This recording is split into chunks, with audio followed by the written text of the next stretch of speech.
বলছিলে বেসিক্যালি তুমি এডুকেশন সিস্টেমে বিলিভ করো। Correct. আবার লাইক অনেক এন্টারপ্রেনার এরকম রয়েছে যে বলছে যে এমবিএ তে ডাকাতি হয়, বিটেকে চুরি হচ্ছে।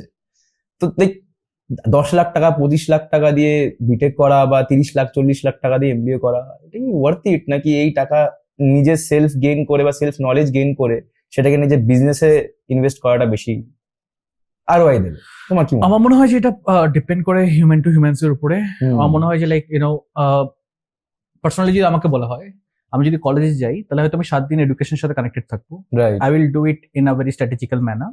বাট যদি আমাকে বলা হয় যে নাও ইউর ওন, তাহলে আমি 7 দিনের কাজটা হয়তো ঘুমাই ঘুমাই কাটা দিলাম আমি। So at the end of the day, this is a system. that will be lost for me, right? But there will be people who can actually do it.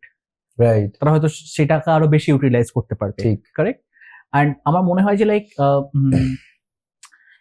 এই বিটেক হয়তো মানুষজন বেশিরভাগ কমপ্লেন করছে কারণ বিটেক যারা পড়তে যাচ্ছে তারা হয়তো বা অ্যাকচুয়ালি টেকনোলজিকে জানতে চাইছে না, বা জবের জন্য যাচ্ছে বেসিক্যালি। বুঝতে পারলাম কি ব্যাপারটা? হ্যাঁ, হ্যাঁ। তো see job is important, okay, right. But তাহলে মাইন্ড সেটআপটা থাকবে, তাহলে that person has to be gratitude for the BTech, right? যে আমি বিটেক করেছি জন্য এটা, মানে বিটেক গালাগালি কখনো মনে হয় না।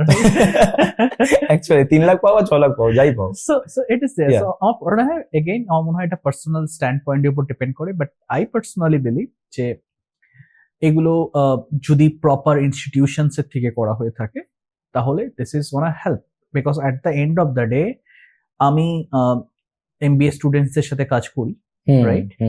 They work for us in a different way. They help us to build so many things. So I understand যে তাদের যেটা পার্সোনা বা তাদের যেটা পড়াশোনা যেটা থাকে সেটাকে যদি আমি প্রপারলি ইউটিলাইজ করতে পারি এবং তারা যদি সেটা ক্যাপেবল থাকে, তাহলে together we can make great staff. একটা কোম্পানিতে সব ধরনের পিপল দরকার হয়। আমি হয়তো বা এমটেক ড্রপ আউট করেছি, বাট তার মানে এই নয় যে আমার এমটেক ড্রপ আউটদের উপরে মানে মাথা গরম হয়ে আছে। যারা এমটেক করছে তার মাথা গরম হয়েছে না। If that person can MTech smoothly চলছিল। স্মুথের মিনিংটা কি? স্মুথের মিনিং মানে হচ্ছে সবগুলোতে সাপ্লি খাচ্ছিলাম কি খাচ্ছিলাম না, কাইন্ড অফ হঠাৎ করে ছেড়ে দিলে সেটাই। না ওই তো মানে ছাড়ার পিছনে একটাই কারণ ছিল যে লাইক আমি আমার তখন সেই সময় মনে হয়েছিল যে I want to invest that time there, right? তখন সেই ম্যাচুরিটি তোমার চলে এসেছিল যে তুমি যদি এক জায়গায় নাও পড়ো, তোমাকে 7 দিন নিজের মতো তুমি অর্গানাইজ হয়ে কাজ করতে পারবে। যদি তুমি অন্য জায়গায় টাইমটা দাও তাহলে সেখান থেকে তোমার বেটার জিনিসপত্র ফেরত আসবে, রাইট? না অতটাও কনফিডেন্ট ছিলাম না, বাট আমার মনে হয়েছিল যে like I can give it a try. যদি ইন কেস কিছু না হয় তাহলে I can like we can think for something else, because I have already failed, right? It doesn't matter, আমি আবার 2 বছর পরে থেকে বাজে আর কি করতে হতে পারে সেটাই। না, এর থেকে বাজে অনেক কিছু হতে পারে।